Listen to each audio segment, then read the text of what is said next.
Terpilihnya pasangan Pramono Anung dan Rano Karno terhitung kilat dan di luar prediksi. Lalu apa yang ditawarkan oleh pasangan ini untuk warga Jakarta bila nanti terpilih sebagai nahkoda daerah khusus Jakarta? Sudah bersama dengan kami petang hari ini saudara bakal calon wakil gubernur Jakarta Rano Karno. Selamat sore Bang Rano. Mbak Nilu, apa kabar sore? Sehat selalu Bang Rano. Saya langsung ingin menanyakan begini. Ya. Bang Rano, nama Anda maupun juga dengan Mas Pram itu tidak pernah masuk dalam radar survei. Tiba-tiba muncul sebagai pasangan calon. Bahkan sebelumnya kalau nama Anda mungkin sering disebut akan Ahok Rano Karno atau mungkin Anies Rano Karno. Tapi ini jadinya Pram Rano Karno. Apa sih ini pertimbangan mendasar dari Bu Mega mengutus dua jagoannya di Pilkada DKI? Oke Mbak Lu, ini saya cerita apa? Saya agak terkejut waktu saya ketemu dengan Ibu Mega pada hari Senin itu. Saya makan siang dengan beliau, saya dipanggil. Beliau bertanya kepada saya, ini Jakarta sebentar lagi akan ditinggal. Kaget saya kan, maksudnya apa ini Bu? Jakarta tidak akan menjadi ibu kota, dia akan menjadi DKJ. Dia akan menjadi daerah khusus Jakarta. Nah setelah itu Jakarta apa? Apa isinya Jakarta? Saya juga cukup terkejut dengan apa ya? Ya saya tahu beliau ini kan presiden, dalam pengertian visi beliau kan Nusantara atau Indonesia. Ya, tapi Bang Rano, maaf, sekarang beliau punya kegelisahan dengan ini. Oke, Halo. lanjut. Audionya sudah bagus, silakan. Oke, nah jadi Jakarta akan menjadi wilayah yang baru. Nah inilah yang harus diisi. Saya juga cukup terkejut di saat Ibu menyebut nama Mas Pramono Anung. Saya kenal dengan Mas Pram. Mas Pram itu saya kenal waktu beliau masih menjadi sekjen. Kemudian ya beliau tahu level menteri segala macam. Waktu Ibu bicara tentang Mas Pramono, saya juga tanya, Bu, maaf, apa Mas Pram mau? Ini tidak kata tidak mau. Ini prerogatif saya sebagai ketua umum dan ini tidak ada diskusi, perintah. Jadi kalian berdua harus masuk di wilayah DKI Jakarta. Itu loh Mbak. Oke, jadi pemilihan Anda berdua karena memang Bu Mega tidak mau orang di luar loyalis PDIP, yang loyal pada Bu Mega. Barangkali kita semua tahu ya, pada waktu hari Senin atau Selasa kan Mas Anies datang. Kebetulan yang terima saya Mbak nih. Memang setiap hari kami itu ada rapat, ya ada rapat. Memang sedang menggodok tentang apa namanya pilkada di beberapa daerah. Nah, di saat pada waktu saya datang itu, memang saya mendapat tugas untuk mendampingi Mas Anies gitu. Cuman awalnya Mas Anies tanya sama saya, Mas ada di mana? Saya ada di BKN, saya bilang saya ada di DPP di BKN. Ketemulah kita. Nah, sebetulnya hari itu tidak ada dalam pengertian kami wacana untuk DKI. Ada beberapa wilayah, gitu kan? Karena memang ya saya kebetulan kan DPP. Jadi memang kita harus mengejar sampai tanggal 27 itu harus selesai. Dalam arti kata semua wilayah cakada-cakada ini sudah selesai. Oke. Sebetulnya ya kita semua tahu lah. Nama Mas Anies ada dalam radar itu. Kemudian ada nama Mas Ahok juga. Artinya, nah tentang bagaimana saya dipilih dengan Mas Pram itu tentu adalah keputusan Ibu sebagai ketua umum. Dan kita sebagai petugas partai siap menyatakan ditempatkan di mana saja. Bang Rano, Anda tidak khawatir dianggap turun kasta gitu? Sebelumnya Gubernur Banten, sekarang jadi wakil gubernur, bakal calon wakil gubernur. No. Tidak. Saya jujur pada waktu Ibu bicara itu, saya terpanggil, Mbak. Saya jujur terpanggil. Saya minta maaf, mungkin saya saya orang sangat romantis. Saya punya kesan kepada impian seorang Sabeni atau babenya Sidul tentang satu saat lo harus jadi gubernur DKI. Artinya dalam celotehan-celotehan dia, artinya sebuah jabatan itu kan nggak bisa dikerjakan sendiri. Ya kebetulan sebagai kebijakan ada pada pimpinan ada gubernur, tapi seorang wakil gubernur itu juga punya fungsi yang tidak bisa diabaikan, Mbak. Nah, jadi artinya buat saya ada masalah turun tahta pernah jadi gubernur, kemudian sekarang jadi wakil gubernur. Ini tugasnya berbeda dan kapasitasnya jauh lebih complicated Oke. daripada Provinsi Banten. Kompleksitasnya. Jadi yang ditawarkan oleh Pramono dan Rano Karno apa ini? Mengingat Jakarta ini berbeda dengan Banten, Mas. Sangat heterogen, kota yang Betul. metropolitan, pusat bisnis Ya. ke depannya. Ya, artinya begini, tentu kita sudah punya visi misi yang memang digodok oleh partai. Supaya apa? Ini menjadi satu guidance panjang bagi semua calon gubernur, wali kota yang memang ada di kabupaten kota masing-masing. Selain memang kita ini kan provinsi, wali kota, bupati itu kan semuanya representatif atau perwakilan dari pemerintah pusat. Pusat punya rencana dan daerah juga punya rencana. Nah, artinya untuk tahun 2024 ini DKI telah mengesahkan APBD-nya. Nah, tentu kalau APBD itu sudah berdasarkan istilahnya visi misi dari pimpinan terdahulu. Nah, untuk 2024-2025 dengan anggaran 85 triliun, kita harus menjalankan itu. Sambil kita siapkan visi misi untuk 2025 dan selanjutnya. Oke, Nah, yang ditarget utama apa di situ, Mas? Jadi target utama di situ yang jadi program prioritas utama yang harus diselesaikan di DKI bagi pasangan Pramono Rano Karno itu apa? Mbak, dalam pemerintahan di mana-mana, apapun di mana-mana, itu sebetulnya hanya dibagi menjadi dua. Satu urusan wajib, satu urusan pilihan. Urusan wajib itu adalah yang terkait dengan pelayanan dasar. Misalnya seperti pendidikan dasar, kesehatan, lingkungan hidup, perhubungan, kependudukan, dan sebagainya. Itu adalah yang dikatakan urusan wajib. Nah, kalau urusan pilihan itu tergantung bagaimana potensi, misalnya perikanan, kemudian pariwisata, pertanian, kehutanan, energi. Nah, artinya dari dua urusan wajib dan urusan pilihan itu adalah konsentrasi full dari sebuah pemerintah daerah di mana saja. Ini undang-undang. Sementara kita tahu Jakarta itu infrastruktur, kemacetan, banjir, sekarang ditambah lagi dengan iklim climate change, di mana air laut di sebagian utara sudah mulai meningkat. Ini harus menjadi pemikiran-pemikiran selanjutnya ke depan. Jadi itulah keberpihakan dari seorang pimpinan. Nah, itulah barangkali kenapa Mas Pramono Anung diperintahkan Ibu sebagai gubernur, karena beliau itu seorang konseptor. Yakin saya.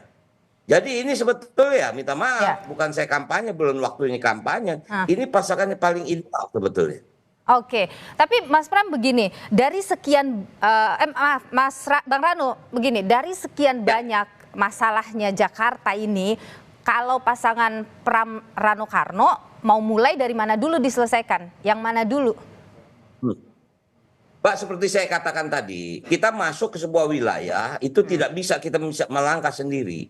Mereka sudah punya perencanaan awal. Kita lihat apa prioritas kalian. PJ gubernur sekarang prioritasnya apa? Oh ini. Itu sudah disepakati oleh DPRD. Akan melanjutkan berarti ya?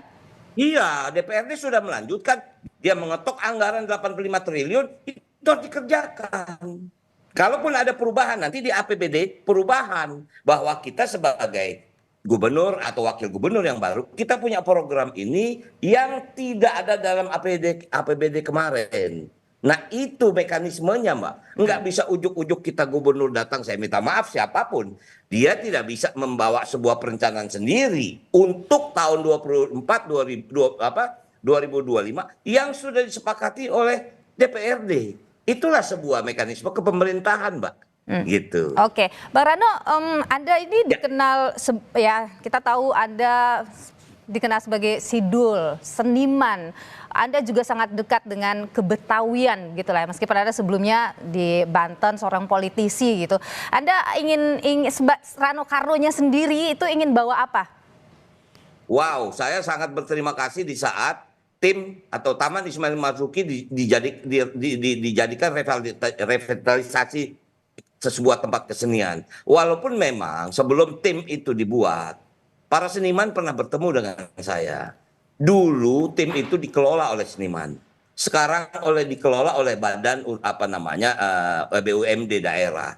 Di mana kesenian itu sangat terlalu mahal. Bahwa ini saya bicara frame kecil saja. Untuk menyewa sebuah tempat arena di tim itu tidak bisa dikejar oleh seniman. Nah ini harus cari solusinya Mbak. Artinya memang secara realita maaf dulu tim itu kan kotor, jorok, kumuh. Sekarang direvitalisasi begitu mewah, tapi tidak terkejar dengan seniman. Nah ini tentu saya akan ada di situ. Oke, Gitu loh. jadi Anda juga akan menghadirkan program-program untuk seniman gitu, kesenian Betawi Pasti, misalnya Mbak. itu. Sekarang begini, saya minta maaf saya potong. Saya pada waktu itu, saya tinggal di daerah Tebet. Atau di beberapa daerah di Jakarta itu balai rakyat ada banyak, Mbak. Balai rakyat itu ditempatkan memang untuk anak-anak berkreasi, baik olahraga, kesenian, kebudayaan. Sekarang balai rakyat sudah rubuh semua. Kalaupun ada, sudah habis, tidak menjadi satu fokus. Nah, itulah yang mungkin membuat anak-anak kita menjadi geng motor, mereka terlibat narkoba. Karena apa? Tidak ada pelarian dalam sebuah kreativitas. Itu yang Oke. saya bangun. Dulu. Baik, Mas Pram, Bung Rano, maaf, Ya. saya selalu terganggu. Bang Rano, ada spekulasi yang muncul belakangan bahwa munculnya Mas Pram sebagai calon gubernur dan Anda sebagai calon wakil gubernurnya, begitu bakal calon ya. Ini ada sebuah kompromi politik gitu antara PDIP dengan Istana. Komentar Anda soal ini? Saya yakin tidak ada, Mbak. Tidak ada gitu loh. Ini kenapa misalnya, maaf, saya pertama kali hanya mendengar dua nama. Maaf, saya kembali lagi menyatakan, Mbak, siapapun gubernurnya, wakil gubernurnya pasti Rano Karno. Artinya? Saya hanya mendengar dua nama. Dua nama itu Saya adalah? hanya mendengar dua nama, ya, Anies dengan Mas Ahok. Dan Nah, ketika kemudian kita ini kan partai kader, Mbak. Tentu prioritas utama adalah kader. Ingat, Mas Pramono Anung itu juga kader Partai PD Perjuangan. Oke. Yang mempunyai jalur profesional yang birokrasi yang luar biasa, lebih panjang daripada Ahok atau lebih panjang dari seorang Rano Karno. Jadi saya jujur begitu saya mendengar nama Mas Pram disebut dan saya dengar Mas Pram mau, itu yang membuat saya semangat. Yang ini membuat momen saya spekulasi untuk ini muncul kan karena bagaimanapun Mas Pram itu dekat dengan Pak Jokowi dan dia juga dengan pengalaman politik yang sudah sekian puluh tahun itu dekat dengan ketua-ketua umum partai. Bahkan Mas Pram bilang juga bahwa dia ditelepon dan mendapat juga semacam support begitu dari sejumlah ketua umum partai. Jadi Mas Pram ini memang sosok yang paling diterima oleh semua kelompok begitulah kalau kita bicara partai-partai politik, sehingga ini yang disebut wah Mas Pram ini adalah sosok yang paling bisa jadi kompromi gitu. Mas Pram itu adalah seorang politisi Mas Pram itu seorang politisi yang sangat senior. Ya, artinya beliau sangat dekat dengan, maaf kalau saya boleh menyebut, dengan Pak Prabowo dekat, apalagi dengan Pak Jokowi dekat. Mungkin saja normatif lah barangkali begitu Mas Pram mungkin lapor kepada Pak Presiden, Pak izin saya diperintahkan untuk, pasti Pak Presiden, ya saya minta maaf Mbak, saya minta maaf. Biar bagaimana darah Pak Presiden itu masih darah merah. Oke. Pasti akan ada gitu loh. Apa ya? Apa ya? Apa? Walaupun mungkin kita ada sedikit gesekan, tapi mungkin secara nggak langsung begitu beliau laporan, Pak izin saya diperintah Ibu untuk menjadi gubernur. Pasti jawaban pertama, monggo silakan maju. Pasti gitu Mbak. Oke. Terakhir Bang Rano. Ya.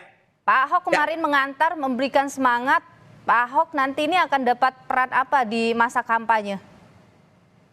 Wah, beliau itu malah siap sebetulnya menjadi ketua tim. Tapi tentu saja ini begini Mbak, pilkada ini serentak di mana-mana, nggak mungkin kita ada di satu tempat. Mungkin saja Ahok ditugaskan tempat lain. Kalau di karena Jakarta? memang mungkin di Jakarta, Kalau di Mas Jakarta? Adrian Napitupulu, ini kita belum tahu nih Mbak. Tapi artinya sosok Ahok itu sangat kita perlukan sebagai masukan kita. Oke, kalau misalnya Pram dan Rano Karno terpilih, Pak Ahok akan dapat peran sebesar apa untuk kemudian membantu membangun Jakarta? Wah, tentu dia akan banyak memberikan masukan gitu. Saya sangat akan ada posisi khusus gitu misalnya untuk Pak Ahok? Nggak ada khusus-khususan, nggak ada. Dia tetap menjadi apa ya? Ya sebagai think tank saja oke. Tidak ada istilah masuk dalam staf ahli, staf khusus, tidak ada. Karena kebetulan Pak Ahok tuh punya tugas di DPP partai. Oke, tapi tetap akan membantu gitulah ya kira-kira. Pasti kita semua, makanya saya bilang Bang Edi Pras ya, mantan DPRD, kemudian tadi juga diantar Bang Eriko Sutarduga sebagai anggota DPR. ya kita semua duduk bersama. Oke. Apa yang bisa kita lakukan? Walaupun maaf Mbak, secara guidance kita udah tahu bagaimana pemerintahan itu dijalankan. Tinggal kebijakan apa yang kita mau prioritaskan. Itu saya katakan. Jakarta 85 triliun. Mau bikin apa? Pendidikan seperti apa? Kesehatan Oke. seperti apa? Kemudian infrastruktur seperti apa? Jadi kita tinggal pilih kita mau prioritas apa dulu. Oke, Oke. kita bikin, maaf, misal kita bikin di selatan, utara mau banjir. Bagaimana nih? Bagaimana bendungan di sana? Makanya dulu kan ada rencana untuk bangun great water itu kan apa namanya Ya. itu bendungan besar untuk menahan abrasi sungai laut. Makanya di sana kenapa ada apa namanya pulau-pulau itu sebetulnya kan awalnya untuk semuanya climate change, Mbak. Oke, baik. Kita akan tentu nantikan bagaimana proses kampanye yang akan berjalan, termasuk juga ya visi misi Anda yang lebih clear, lebih jelas lagi tentu nanti akan kami nantikan, ditunggu oleh warga Jakarta. Terima kasih Bang Rano Karno, bakal calon wakil gubernur dari DKI Jakarta dari PDIP. Terima kasih.